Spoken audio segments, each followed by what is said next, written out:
I'm out in the desert. It's the calm before the Skankfest storm, where I gather my thoughts. I'm one with the earth. I flip over random rocks, see if I can find a rattlesnake to bite me. That's the next program I'm getting into, rattlesnake expert / heroin needle finder. You can do both those things. You come out to the desert, you flip over random rocks in this day and age. You might find heroin needles from the pre-fentanyl times, or you might run into a rattlesnake. You don't know. That's adventurous.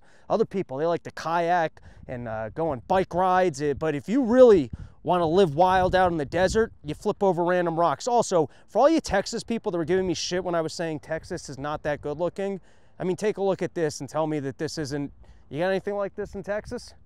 Have you ever seen a mountain like this in Texas? Listen, I don't know much about the Mormon religion.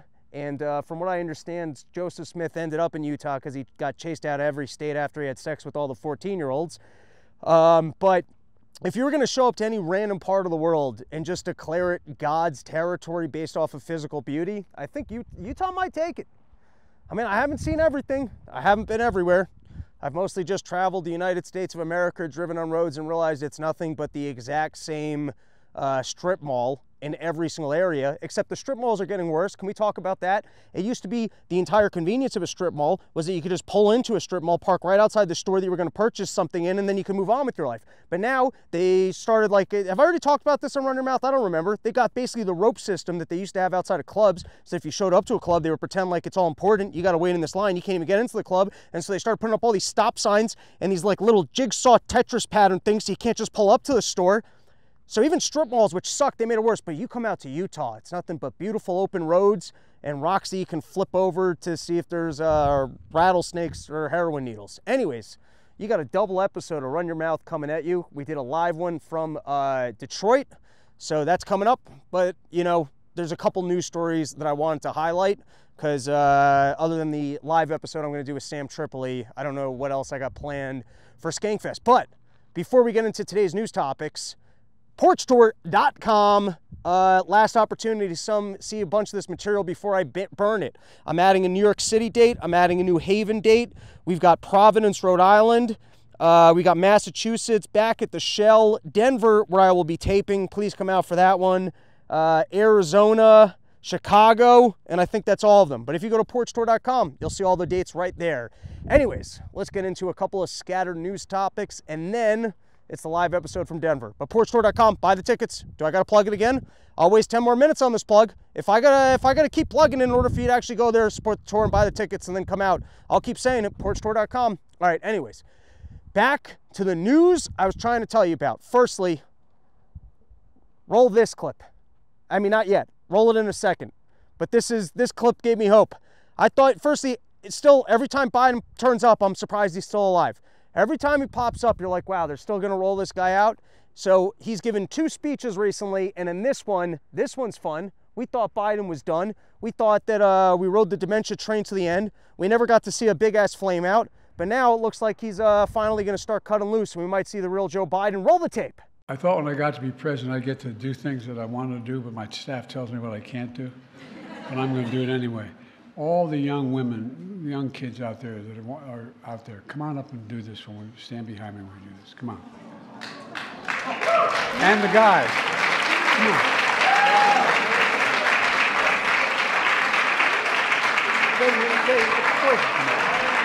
What's your name?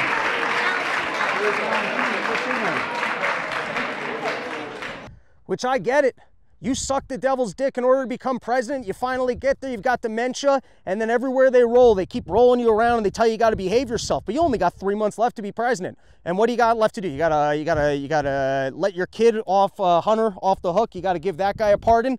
But other than that, you want to start having a good time. You already got to, 2 months from now, you're not going to have access to the best chocolate chip ice cream in the entire world. And if you hire yourself a chef, you're probably going to have to drown him out in the ocean. I mean, you like following the Obamas, and that's what you got to do with your chef. They start seeing all the kids that you're sleeping with. They start seeing how big Michael Obama's cock is, and you got to drown them in the ocean. So you're at the last 3 months of getting to be president. You don't know how much time you're going to be able to eat the good ice cream. And now they're not going to let you sniff kids anymore. You can't go out without sniffing the kids. That's not what you became president for. You finally get to be president. You don't quite have the mental capacity to do the job. You don't quite have the knees and legs that you did to go up and down onto the plane and fly to the other countries, and now you're in the last couple months, and you know what? You go, I'm done listening to my aides. I probably only got 6 months left to live. I've only got 3 months left to be president. You're not telling me I can't sniff the kids anymore. So this is fun. I wonder what unhinged Biden's going to do when he goes, you listen, you already recalled me, and it's over. The ride is over. This thing's over. They arrested Puff Daddy. This thing is over. Don't tell me I can't somehow have a little bit of fun in my last couple months of presidency. Then he also got up in front of the UN, you know, one last pitch to end the malarkey. And I got a question for you about these presidents, because I thought that's what it was going to be. Hey, we need to have a more peaceful globe. I said I was going to end the malarkey. There's more malarkey now than ever. I don't want to be a failure of a president. But instead, he's up there, and he's still pitching the Ukraine war. He's still pitching that we got to be supporting Israel. They got to have the ceasefire, but we also got to keep sending them bombs. It's just, and why do these people care about their legacy? Why is it that they have to rape us in our buttholes and then go, hey, did you like that? I mean, you liked it when I raped you, though, right? Remember when I spent all that money, I brought all the people over the border, I caused the inflation, and I got you guys into wars that you didn't want to be in? Hey, remember when we were kind of getting along with Russia, and then I decided to start a war with them, so you guys would all have to wonder whether or not we'd end up in World War III and getting nuked to death while I continue to escalate and say we had no choice because while we're being aggressive, this is just trying to stop the aggression that's in the world? Aggression, extremism, chaos, and cynicism. A desire to retreat from the world and go it alone. Our task, our test, is to make sure that the forces holding us together are stronger than those who are pulling us apart. That the principles of partnership that we came here each year to uphold can withstand the challenges. That the center holds once again. My fellow leaders, I truly believe we're at another inflection point in world history, where the choices we make today will determine our future for decades to come. Will we stand behind the principles that unite us? Will we stand firm against aggression? Will we end the conflicts that are raging today? Will we take on global challenges like climate change, hunger, and disease? Will we plan now for the opportunities and risk of a revolutionary new technologies? I want to talk today about each of these decisions and the actions, in my view, we must take. To start, each of us in this body has made a commitment to the principles of the UN Charter to stand up against aggression. When Russia invaded Ukraine, we could have stood by and merely protested.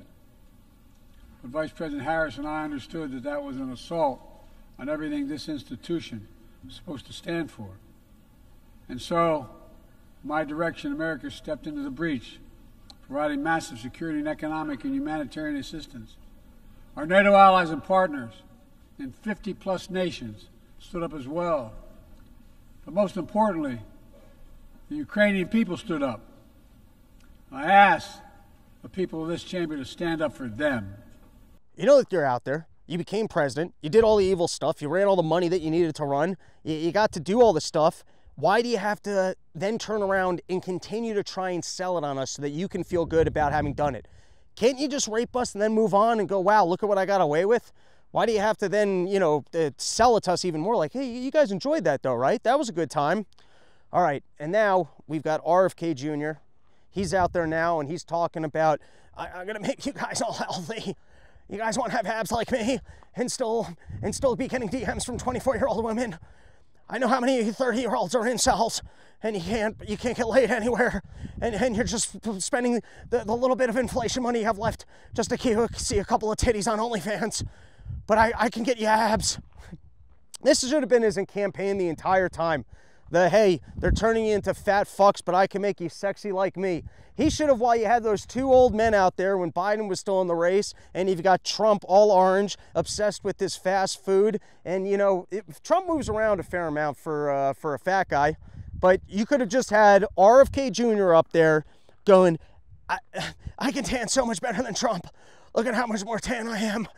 How great would that have been? Just, you know, nothing but RFK Jr. He should have gone like Instagram model campaign where he could have been out there telling us how you can slice the heads off of goats. He could have taken us out on his hunting adventures. He could have taken us out on his ski trips. He could have done his entire thing as a modern fitness influencer with just Instagram posts of him doing TRT or whatever else he's doing so that he can still look, or maybe, well, we know the Israel stuff. Maybe he's the most Epstein of all of these people, but he's got a winning pitch right now of being the only guy out there going, hey, listen, you're all a bunch of fat, unhealthy fucks, and I'm here and I can help you out. That would have been a winning campaign. Everyone wants to look better. You go talk to the best looking people. I bet even Brad Pitt sometimes just looks in the mirror and he questions if his ab lines aren't a deep enough ab line, and if 2 years ago those were deeper ab lines, and if he's losing it. I think I've hung out with like even dudes that are like anorexic skinny and they think they're fat. Nobody thinks they look good. There's a little tip for you. No matter how, by the way, the only people that think they look good are actually the completely delusional fat fucks who for some reason think they're skinny. You get a couple of those. You get some Cartman-esque dudes who are complete fat fucks that for some reason think they still look real good. And then sometimes you see that in women too, but they know that they're kidding themselves. They know it. That's why it's a put on of aggressiveness. But for the rest of us who are pretty much straight in the mediocre lane, you know, just know that the people who look way better than you, they don't think they look good too. No one does. And everyone's chasing it. But those people, maybe it's almost a gift that they still think that they look bad, which is what allows them to put that much work into it. Which what you really need to do is go, who really cares? I like cookies. I like, and just cut loose and enjoy yourself. But anyways, what I was trying to say is that RFK Jr. has a winning pitch here, and that everybody would like to look better. And so here he is with the pitch of, I can make it look good. You know, every 33-year-olds, they're still trying to have sex with me as a 76-year-old man. I can teach you how to do it. All right, let's roll that clip, and then we're going to go right into the live Run Your Mouth. The first intro part is from Salt Lake City, and then the rest of it's from the show in Detroit. Come out to porchtour.com because we got a bunch of good stuff coming your way. And then, of course, thanks to YoKratom.com, home of the $60 kilo, for making this all possible, and SheathUnderwear.com for the greatest underwear that's ever graced the balls of man. Roll the tape, and then the other episode. As everyone knows, once a drug is approved for Medicare, it goes to Medicaid. And there is a push to recommend Ozempic for Americans as young as 6 over a condition, obesity, that is completely preventable and barely even existed 100 years ago. Since 74% of Americans are obese, the cost of all of them, if they take their Ozempic prescriptions, will be $3 trillion a year. This is a drug that has made Novo Nordisk the biggest company in Europe. It's a Danish company, but the Danish government does not recommend it. It recommends a change in diet to treat obesity and exercise. Virtually Novo Nordisk's entire value is based upon its projections of what Ozempic is going to sell to Americans. For half the price of Ozempic, we could purchase regeneratively raised organic agriculture, or organic food for every American, 3 meals a day, and gym membership for every obese American. Why are members of Congress doing the bidding of this Danish company instead of standing up for American farmers and children?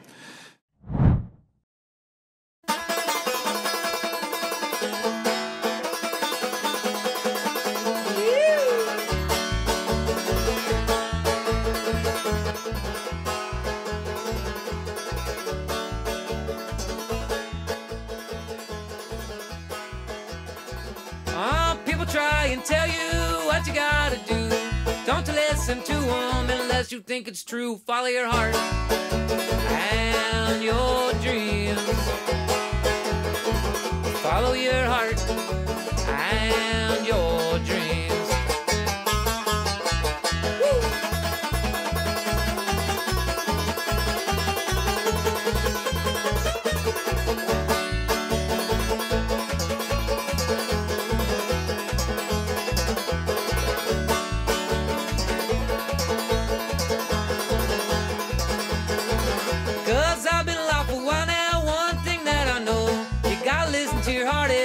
Protect your soul, follow your heart and your dreams.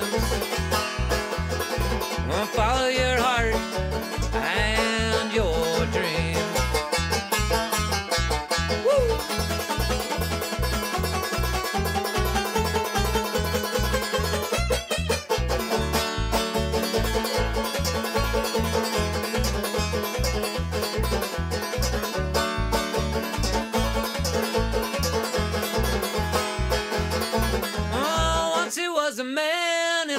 hospital. He couldn't even walk, but now he's walking down this hall. Follow your heart and your dreams.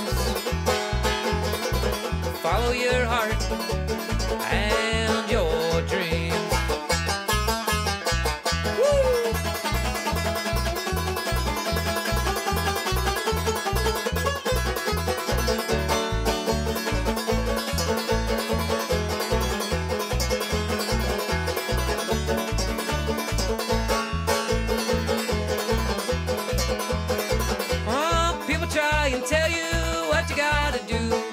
Listen to them unless you think it's true. Follow your heart and your dreams.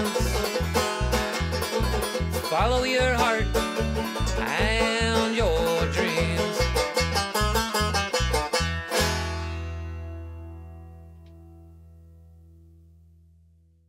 First up, in light of Puff Daddy's arrest, Americans begin to question if rap is gay. Next up, we explore the government technology that's cloning and replacing missing Ohio cats. And with reproductive rights on the ballot, voters ask, which party will take a stand against old people having sex? And quit putting our youth at risk for STDs, with other voters stating an urgent need for Washington to put an end to the growing trend for breast reductions, with Republicans saying they'll vote to legalize abortions if we'll leave the big tits out of it, saying my body, my choice has gone too far, with other men saying that big tits only look good in bras and that they've been suckered by larger women where they were hoping to suck on fat nipples thinking would taste like pink Himalayan salt, only to discover it's more like trash juice. All that and more on today's Run Your Mouth. All right, let's get into our first news topic of today, which is how gay is hip-hop actually? With my prediction being every rap star going country now. I think you're gonna see every single rap star going, nah, I'm a real American, I do fucking country, I don't do that fucking gay rap shit. I think they're all gay. I think every one of them. Have you guys seen the video of Tupac when they were interviewing him in high school? Have you guys not seen this? You gotta, all right, when you go home tonight, you gotta watch the video of Tupac where he's like, I just feel like I could be a star. I'm most like my mom because I'm arrogant. Totally arrogant. I agree. I have to say it. Like at work, I can't hold a job. I just quit my job today, actually, because I wanted to come and do this. And they wouldn't let me. And I felt like it was important, and it was more important than serving pizza. And we had enough people, so I felt like since I'm an actor, they should understand. They should have let me do it, but they didn't. And then I had a cold, so they were making me work in a freezer. And I'm really not one to be disrespected, and I felt like that was disrespectful because I asked to go, you know. So I quit, and he told me I couldn't quit, and that even made me hyper. I'm arrogant, so when he told me I couldn't quit and we had all these customers, I chose that time to jump on a soapbox, grab my leather jacket, light a cigarette in front of him, smoke, and leave in the middle of a rush. So that was natural. That's arrogance at the top. That's what I think I'm most like my mother, and she likes it. She'll see it in me and know it. And then you're like, at what point in time did the CIA or someone else pick you up and turn you into this fake gangster rapper? Like, they're just actors, all of them. I would like to see the honest Puff Diddy song with all the rap bravado, but it's throwing a party where you're gonna rape this guy. All right, now, hot take. How long do you think he's going to be alive for? How long do we think until he gets Epstein? What do you got? You guys, you giving it 2 minutes? Do you think 3 weeks? Do you think they at least kill him in a different way? Like, can they really just turn off the cameras again? Can they get away with that twice of, oh, the cameras were out and the security guards were taking a nap? Like, all right, and now, Shower death. what was that? Like sodomizing the shower. You think they'll fuck him to death? I like how you added that part. Like it could have it could have been a slip and fall in the shower. You know what I mean? It could have just been a good old-fashioned, hey, I was a little clumsy. I wasn't used to how slippery it is in a prison shower, but you took to that they were going to sodomize him to death. I'd say, as the American public, we should I mean, the guy's fucking in jail. He lost his rights anyways. Let's broadcast that cell. I want 24/7. We've got the technology for it. Let's keep him alive until, did you guys see there was this really creepy video where he had a child on his lap and he starts just reading off the list of people he's inviting to his party, which was kind of like a wink wink, like, hey, you guys have all been to my parties. I'll fucking squeal. I'll fucking squeal. All right, so my first theory, at first when I saw it, was that's gonna give me a fucking what do they call it? A seizure. Is there anything gayer than having a seizure while you're trying to do your own show? All right, so at first I was thinking, listen, you're Puff Daddy. I don't know a single Puff Daddy song. He's not really relevant to my cultural experience. Like I said, I'm a rock and roll through and through, and guess what? That's fucking gay too. But I'm not familiar with Puff Daddy's body of work. Now, Puff Daddy, I assume, you kind of go through the Hollywood system, and I think you realize, oh, it's fucking easy as fuck to blackmail people. I think you must realize that other people are playing that game and realize how easy it is. You bring people to your house for a party, you tape them doing crazy shit after you get them on drugs, and now it's like running one of those internet chains where it's like, you'll be cursed and you'll wake up without an asshole unless you send this to your 5 relatives. You guys remember that? You would read some creepy story and then the person with the claw came in the middle of the night, and that's going to happen to you unless you send this to 7 of your best friends. You guys remember those stupid chain letters you would get when like the early internet days? So this is like that, where like you tell someone, you get the footage and you're like, listen, all you have to do is you got to come to my next party, right? You get some celebrity, I don't know, name a celebrity, doesn't matter. Oprah. You get Oprah to show up to your party, right? You get some young twink to fuck out Oprah. Pretend like it doesn't smell, right? You get that footage. Then you threaten Oprah. You're like, listen, you got to show up to all my parties, otherwise I'm putting that footage out. And now all Oprah's got to do is show up to the party. And now you get to go to the next celebrity. Hey, I've got Oprah and all these other people showing up to my party. And, you know, you just keep bringing in more and more people. Anyone here ever do GHP or whatever that fucking drug is? No? Neither have I. We're all normal people, but I would like to see that jury defense where it's like, Your Honor, I don't think the jury can weigh in on this until they've taken GHP and experienced how horny they are. You know, it's like, this is not a jury of my peers. They have yet to experience this. So at first, I was like, I bet that he just realized that this is the way the game is played, and he was making big old fat checks of money. But then I went down a bit of a wormhole, a little bit. I'm going to do more research on this. But the conspiracy theory that essentially the CIA propped up R&B music to basically sucker the black community into being kind of pro-crime, pro this deviant lifestyle, and ruin those communities. I don't know. You guys think that that could be true? Based on what you've seen? All right, so now along the lines of where like you just start to kind of think of it, it's crazy. And I got to dig into like these are some of like the fascinating storylines where sometimes you confirm things. Like it used to be, I guess the Fed didn't just print money as recklessly as it did now. So when Reagan wanted to run operations down in South America, they had to actually, while drugs are illegal here, run the illegal drug trade. And they'll put people in jail for it, but they need those profits so that they can actually do their missions. That's crazy if you think about it. The fact that the president is putting people in jail, saying that drugs are bad, the war on drugs, and at the same time, the CIA is actually running the drug operations because they need that money in order to do things off the books. That's crazy to think about. Here's another thing that's crazy to think about. I remember once reading, and this gives so much insight into the way that like government manipulates us, is Jackson Pollock. You guys have all seen Jackson Pollock paintings. I guess they're cool. I don't know, is that good art? Is it bad art? I don't fucking know. If I see one, I'm like, this is pretty cool. But what the government was doing during the Cold War was they were spending a fuck ton of money buying Jackson Pollock paintings so that they could pretend like, look, the market for fine art is in America. Like we are dictating world culture right now, that you know where people care about artists, it's in America. And how were they doing it? They were just spending a fuck ton of money on it so that it was prestigious.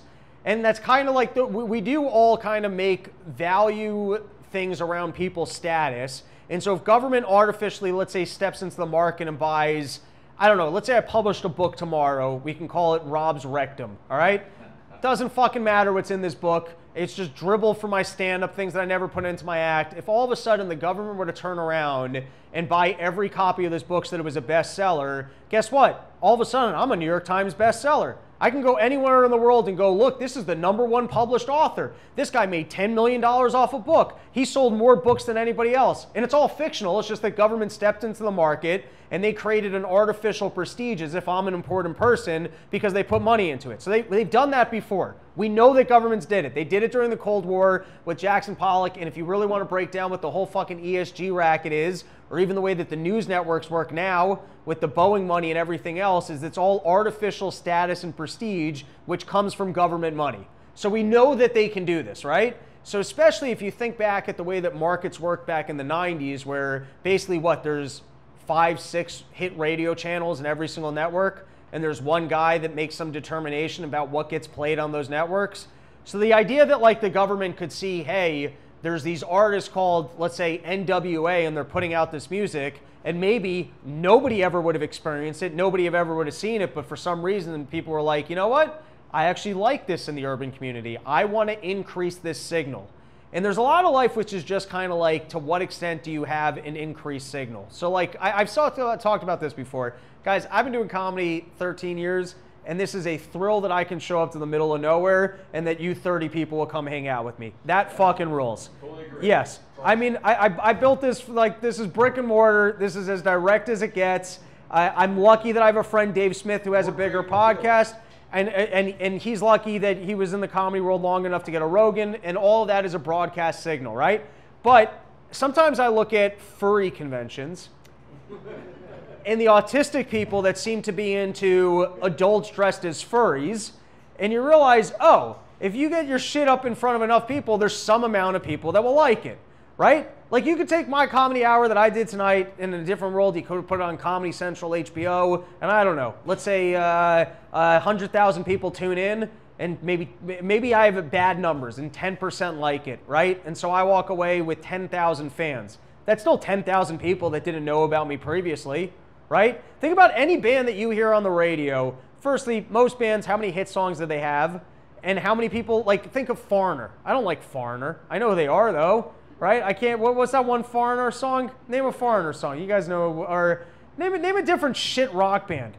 Def Leppard. There's not a single Def Leppard song that I like. But they got radio airtime, so they have fans.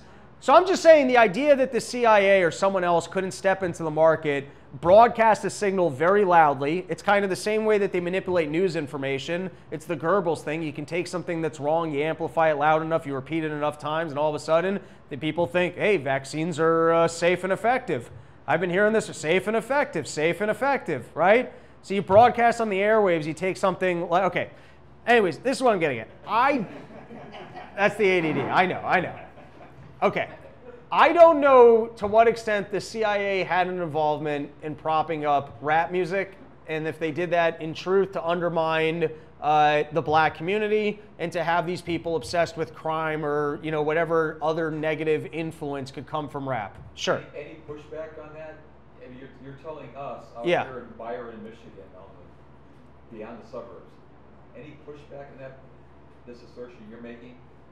From you guys, no, not at all. No, I mean, Oh. in your act across the country, has anybody like pushed back and said, I mean, this no, is- you're crazy, that's not true? This is my first time delving in or bringing up this specific topic, so I can't say whether or not there's pushback. But Like, even, rap music yeah, might be authentic. And Right. Some people might say, you're wrong, it's authentic, it's the real deal. Right.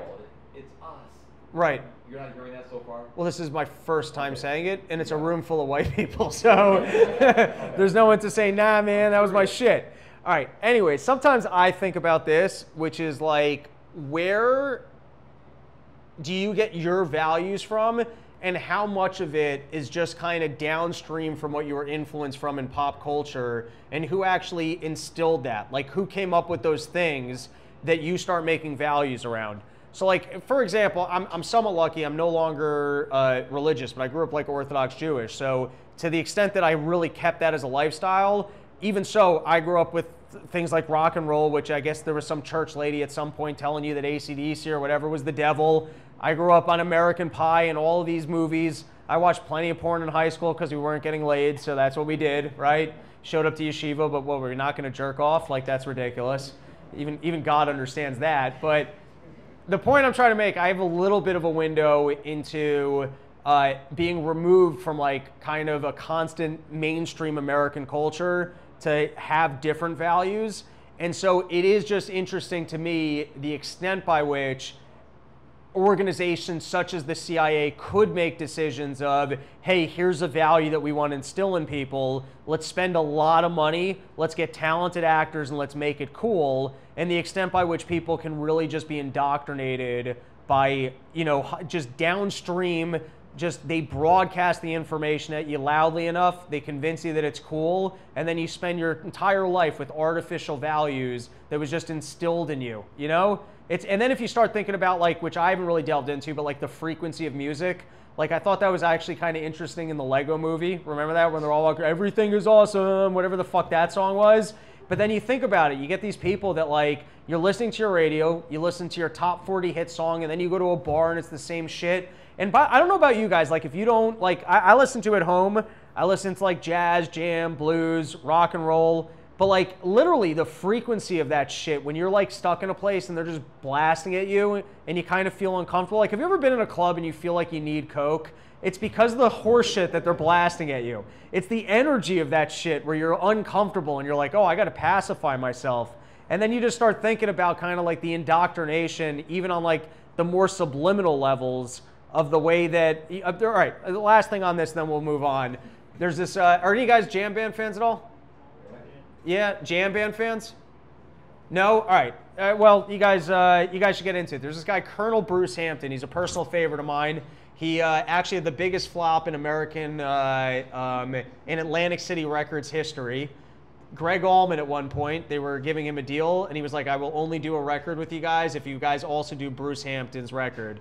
And he put out an album called Music to Eat, which was the biggest commercial flop in Atlantic City Records history. But he had a philosophy of music that it's like food, and that like, I kind of see it in my life that what's broadcasted at us is such junk food that I think it does influence decision making. All right, back to P. Diddy and his clandestine operation, right? All right, so my first theory is I think he was just kind of looking at gaming the system and it was a way to make money. But then I started kind of delving into this rabbit hole. But now the thing with the CIA or even government organizations, it's hard. Like, I don't think anyone at the CIA ever sat down and recruited Puff Daddy. I don't think that's the way it works. Because I think that like government likes the plausible deniability. And so like even when like, for instance, they were pushing crack, they would still arrest you for selling crack. There's no one from the CIA ever showed up on behalf of some street crack dealer and went, no, we're trying to sell crack out here and this is our distribution channel. What they go is, oh, they let you tie your own rope. Like, you know what I mean? If there's an illegal activity and it benefits them, they'll let you go do that illegal activity for as long as it benefits them. They're not going to empower you. They might look the other way. So I bet like on a Puff Daddy thing, if they were interested in the rap music, they would empower it.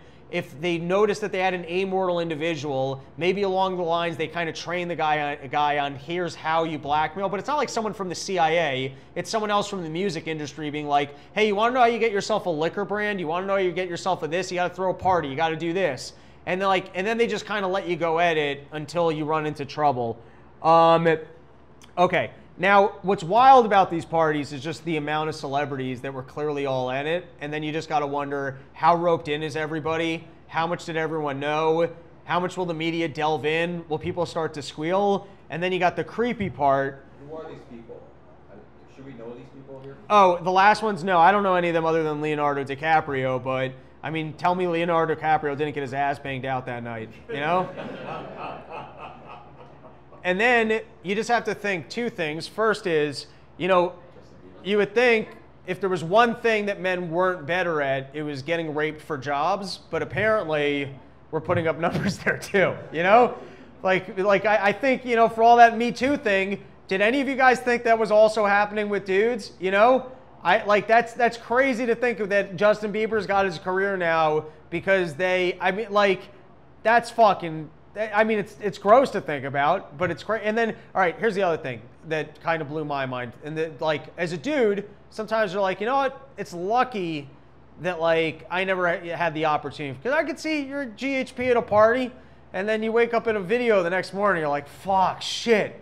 I knew I shouldn't go to that P. Diddy party. But you know what I discovered? You might have just gotten raped, okay? Like in your head, you think like you're the rapist until you find out there was also the option of just being the raped. All right, moving on. My other thought was just like, you wonder why these celebrities are all so dark and drug addicts, and it could be that they all were, you know, kind of went through this to get to where they are. Like, you ever watch these celebrities and you're like, why are you so damaged? Like, you're living what seems to be the best fucking life, but I guess none of us have any idea of what kind of a deal with the devil they all had to make to get there. All right, let's get into the Oprah episode with Kamala Harris. How many of you guys watched this? None of you. All right, good for you. You guys all have lives to live. You didn't miss out on much. You did not miss out on much. It was not television for us. I will say Oprah Winfrey knows how to do television. Like, for any conservative out there that's telling you, oh, Kamala Harris, even she looked bad. Oh, even Oprah was bored. Even Oprah, they're all lying to you. I watched it. It wasn't interesting to me. What Kamala Harris has to say is all nonsense and baloney. It's like, by the way, everything now is, we're not going back. What Americans feel in their hearts is how we have, and it's like, no, what we'd like to is not have inflation, not have wars, not have people and feeling like we're secure and like our kids can live better lives. And don't talk down to me and tell me that I'm just not being optimistic because I have my eyes open to the fact that you're ruining the country. But their thing is, their propaganda is, oh, you're just being pessimistic. What Americans like is just being nice to each other. So I can see through that lie, and so it's irritating to me because this, oh, we're about being nice. And that's why we're going to spend more money that we don't have. And we're going to give you the $50,000 that you can afford a home. You're not giving me $50,000 because I can afford a home. You're indebting me more to the system where you're putting me into a house which will now have a higher price tag so I can pay off more of a debt to a bank for my entire life. That's what you're doing. You want to get money out of the system, home prices will start coming down. So it's all, I can see through it. To me, it's horseshit where she gets to go, we're just going to be nicer people. That's the lie. The other guys, they're meanie pants. They're a bunch of meanie pants. They're so negative. They're telling you the country's not, but what Americans care about is that we can all be nice to each other. So I can watch that and go, hey, this is a bunch of bullshit and want to turn it off. But as far as they're selling it, it's excellent television. And so here was the great party trick that Oprah Winfrey pulled. I'll tell you guys how propaganda works, is that for the first 5 minutes, she's got A-lister after A-lister celebrity pledging her allegiance to Kamala Harris. I guess all of these people were at the Puff Daddy parties. Chris Rock must have been at the Puff Daddy party. Chris Rock starts it off, I'd like to see a woman black president, pledge allegiance. I'm here for Kamala. Next up, Ben Stiller, I'm just here for Kamala. Then they've got Julia Roberts, I'm just here to support Kamala. So right off the bat, they're telling you, hey, the most important people, they're all supporting her. And then every once in a while, they just flash to her, like Meryl Streep doesn't know how to act and pretend like she's interested in something. Like, I'm supposed to be impressed that Meryl Streep is putting on a face that she's impressed with Kamala Harris. She's a fucking great actor, right? But that's the propaganda show, is you take the elite of our culture to go, look, they're all pledging allegiance to her. The smartest, the brightest, the most fortunate, the gods amongst us, the celebrities, they all support her. And then, you know, they give her the softball questions. And so for anyone telling you otherwise, I'm disappointed with the Kamala Harris campaign thus far because I've seen her be ridiculously stupid and I haven't seen that yet. And it's bothering me, all right? It's bothering me. Where is the Kamala Harris laughing about buses? That's the Kamala Harris I want to watch, right? Yeah, where's the moment in time? Because if you understand how time works, it's a second later than when I just said that. And in another second, another moment just passed. But if we could have all these moments together, and you're like, what acid are you fucking on, lady? That's the Kamala Harris I want to watch. But instead, and this is fun, you know, because for a while, they were telling us that she's the candidate of joy, right? That's why she laughs so much, is the candidate of joy. But now I see her, and she just seems like, I don't know, she almost seems depressed. Here, give it a listen. If it... We love our country. There we go. I love Our country. I know we all do. That's why everybody's here right now. We love our country. We take pride. We love our country. All right, I'll tell you what I hear in this. I know we all do. That's why everybody's here right now. We love our country. What I hear is some Nurse Ratched, mother loves you. Mother's here for you. Is that not the tonality? Mother, we love you. We're going to spend all your money and be in wars, but it's because we care about you. That's what we do. All right, we'll see how many of the, I don't have too many clips to play, so if they're not playing that well. All right, the other one that I wanted to highlight was Kamala Harris basically talking about that she wants to do a $50,000 tax deduction for people that are starting new businesses. I guess if you're starting a new business, the current tax deduction or tax credit is $5,000, and they want to change it to $50,000. And when I heard that, I was like, great, you just created a new tax scam where everyone can pretend like they're which is fine. I'm all for not paying taxes, but how do PPP loans work out? You really think you're going to create something like most businesses fail? So what incentive would you have to not claim that you're starting some new Etsy business called the cats on my lawn? I don't even fucking know. You can draw cats and go, I'm selling these on Etsy now, and then whatever your income is, you can deduct the $50,000. So listen, by the way, for any of you Republicans out here, if you want to know who's going to reduce your taxes the most, it's Kamala Harris, who just came up with the dumbest tax scam of all time, where anyone who wants to create their own new business can make a $50,000 deduction. All right, this was from the Wall Street Journal. Hey, any of you guys read the Wall Street Journal? I read the Wall Street Journal every day, all right? Just because it's like the driest form of just mainstream media, so you can kind of just see, it's straight and narrow. Sometimes in the opinion section you get shit that's a little bit more pro-news, but I'm saying if you just want a meat and potatoes flavor for like straight news talk, Wall Street Journal is a good resource. The day after the debate, Swift didn't plan with Harris' campaign. Why do I have to hear about Taylor Swift at all? And this is in mainstream fucking meat and potatoes, stockbroker, I want to read the news newspaper. I have to hear about Taylor Swift. Kamala Harris also, the first question in an interview that she did with, here, we can see if we can play it. Kamala Harris, Taylor Swift. I am very proud to have the support of Taylor Swift. She's an incredible artist. I really respect the courage that she has had in her career to stand up for what she believes is right. But we were on different sides of the Super Bowl last year. But who's mad at anyone for being loyal to their team, right? So there you go. How is this the country that I live in? We're having a presidential election. You finally get a hold of the presidential candidate. You finally get a moment where they can express their views and opinions, and we're having a conversation about the Taylor Swift endorsement. Who the fuck cares?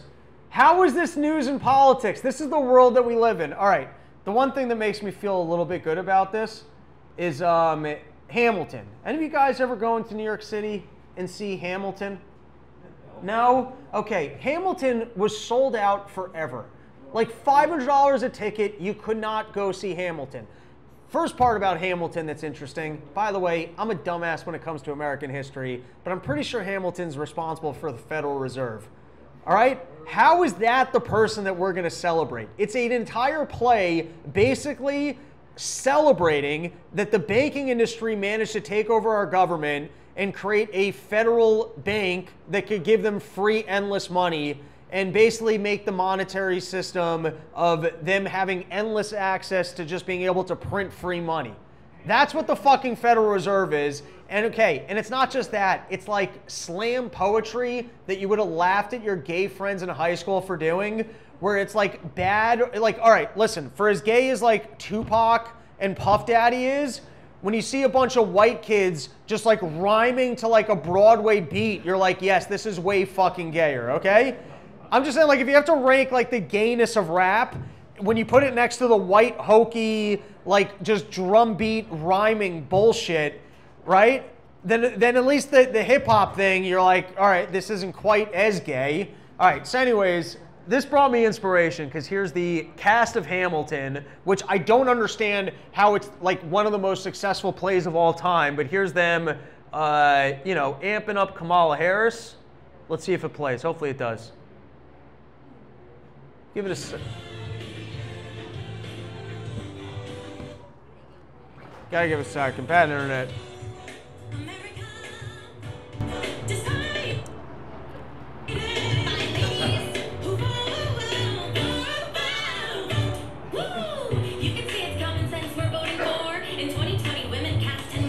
I think you guys might have already got the point. Even the internet's sick of it, you know? Even the internet's like, fuck this shit. All right. Here. You say the law's destructive, I say it's reproductive. So let my message be instructive. We won each time our rights were gambled, and we're picking raps who will persist. And if you believe suffragist, then check the internet to see your unsuffragist. Look it up, check your step. This is the best that they have to offer, okay? So I just want to say it. I might be paying for 20 people in a fucking shed, but I'm right and they're wrong, okay? You fucking lame fucks, okay? I just want to say, like, this is what I'm talking about, just signals being broadcasted, that they are somehow able to make this popular. You want it, like, who thinks that this is cool? I want to know every single person that went to Hamilton and was impressed with this. Yeah, you guys aren't as livid as I am. Fair enough. Did someone just say it's good music? I will put you into that fire out there, okay? I will offer you as a sacrifice. Oh, I don't know. We'd have to look that one up. All right, this is a rich story. U.S. says Iran emailed stolen Trump campaign material to Biden camp. So apparently, as reported by Reuters, Iran hacked the Trump campaign and then sent files to Biden that was received by people in the Biden campaign and read. Okay? Fuck your Russia collusion story. Do you remember what the beginning of Crossfire Hurricane was? Was they tried to trick the Trump organization into taking files that were supposedly from Russia, right? And then based off of that, they investigated Donald Trump for 4 years and said that he was a Russian asset. And then it turned out, I think Hillary Clinton or it was Obama had put in that together.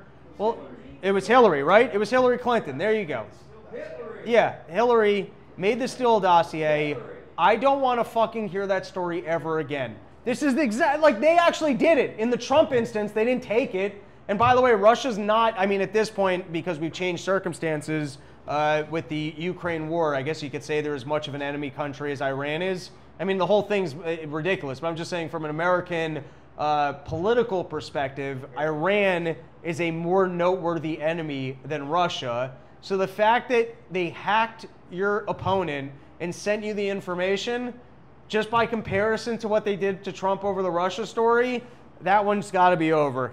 All right, quick recap of some other big stories in the news the last couple days. One is I want to take back my comments from the last Run Your Mouth, where I had given up props to the Israeli government for the pager attack. It had seemed to me, no, I was mistaken. It had seemed to me that they had done a target attack that very specifically only harmed Hezbollah. This is odd because even in the days after the attack, the way it's being reported, this is Wall Street Journal. Nasser upon its retribution for the intelligence operation, which caused pagers and walkie-talkies carried by thousands of militant group members to explode, killing 37, injuring nearly 3,000. Now, it doesn't say civilians, and it's grouped together in the same sentence as they say the militant group members. And at least when it comes to the Gaza situation, they're pretty quick to tell you when civilians are being killed. So the reporting was odd to me. And on the same note, even the New York Times, which has been fine with criticizing Israel over what's been going on in Gaza, said more than 2,900 people were wounded. The breakdown between civilian combatants remained largely unclear. I don't even understand why the media seems reluctant to report on whether or not it's civilians or military personnel or Hezbollah, the terrorist organization, are being killed.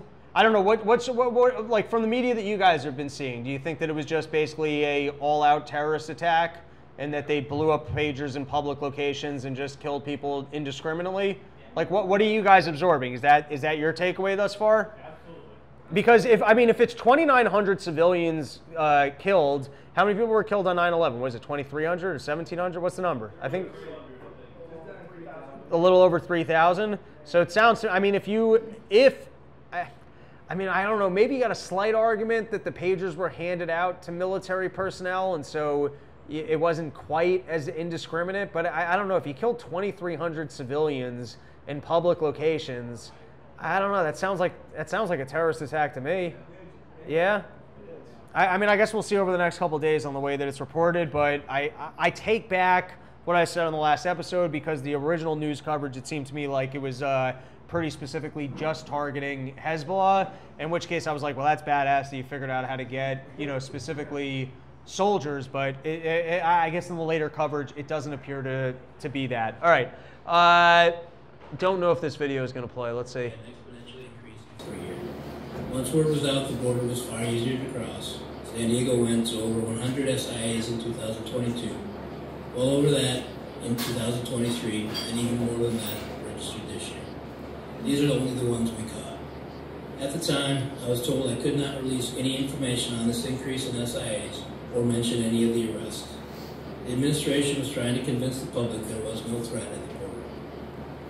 There you have a government whistleblower saying that in San Diego they were told not to report on terrorist arrests from people pouring in over the border. So firstly, all the border numbers have been a big fat lie. The fact that they've been using the pardon and the asylum system to bring as many people over as possible as they could and keep them out of detention facilities so that they wouldn't have pictures of kids in cages. We all know how fraudulent it was. It will be interesting if we actually turn the administration, and the Trump administration is smart enough to highlight all these stories and get the good data out of what actually took place over the last 4 years. But it's interesting that in the last couple months, firstly, over the last year, the storyline got bad enough that they had to change the asylum laws, and they had to try and fix it because going into an election season, it looked so bad they didn't have a choice. Now, even mainstream media is reporting on the fact that there seems to be large numbers of gangs that have poured in over the border. It's interesting, though, to see, I guess, the beginning of the wheel starting to change on the coverage of the story, and whistleblowers coming forward to go, hey, there certainly are people that have come across. North Carolina governor race jolted by report the GOP nominee called himself a black Nazi. Oh yeah, I just feel like, can we keep the porn comments out of politics? You know, if you're taking the time to comment on a porn, I feel like that doesn't need to be news. All right, and then here's the last one that I wanted to oh, no, this was, we'll make this the last story for today. Okay, here, play it and then I'll give the commentary. That's the history and legacy of white disregard for the humanity of black people. So now you're calling me racist. I didn't say you were racist. Yes, that is complete. You don't have to intend racism to. No, you are intending that your I am disrespect racist, of Kamala Harris and that is part and parcel of the disrespect. It's offensive, Congresswoman, and it's offensive. I'm not calling you a racist. I'm saying what the practice is. You No, what's disgusting is your disrespect of her. This gentleman said, you know what? didn't know her name. Disgusting to women is her disrespect of women. She doesn't know what a woman is. And if 25 years ago, white women don't have the ability to tell black women who pay the price of blood. All right. So anyway, I forget what her name is. Do you guys remember? I think McKin. I forget her name. All right. Anyways, I don't like what she did here, but in terms of just showcasing how WWF the news is and the extent by which people are just playing a role, right? So he's out there. I mean, it's no different than any WWF wrestler and whatever their shtick is, where they got to get up there and they got to sell a match. He's got to be up there calling her a racist. And she said Kamala's name wrong, and he's got a role to play, which is, hey, the news cameras are on, I'm going to call you a racist. And so after this exchange, and now I don't agree with what she did here.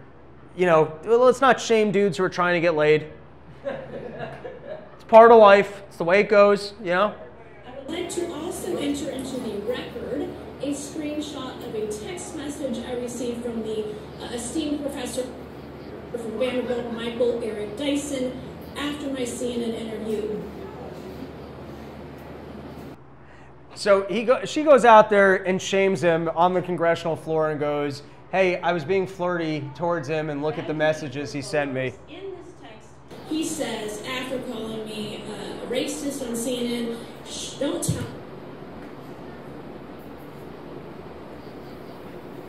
Don't tell anyone we look good together. And then, you know, heart emoji, whatever. Listen, so listen, this is kind of a gross move. If you look at the exchanges, she's playing in a little bit. And then to go on the congressional floor and go, look, this guy was hitting on me in text, that's not cool. But if you ever wanted a more pure showcasing of how just full of shit the news is and how WWF it is, to be out there in front of the camera yelling racism, racism, racism, how dare you're a disgusting human being, and then get off the television camera and go, hey, you want to go out? You know what I mean? You know what you're putting on a fucking TV show. That's all you're doing. You do not believe what you say. You've got a role to play, and you're like, hey, I can keep showing up. In my world, he's being the heel, right? But in their world, he's not, right? In their world, he's the what's the other term? Help me out here. What's the non-heel in wrestling? What? Face. He's the face. To them, he's the face. She's the heel, right? She's gonna get out there and say Kamala's name wrong, so he can be out there and go, "How dare you, dirty racist?" But to me, it's funny in reverse, where we can look at it and go, "Oh, that's the heel," where you're just gonna claim some shit you don't believe, so you can keep perpetuating these fake racial tensions. All right.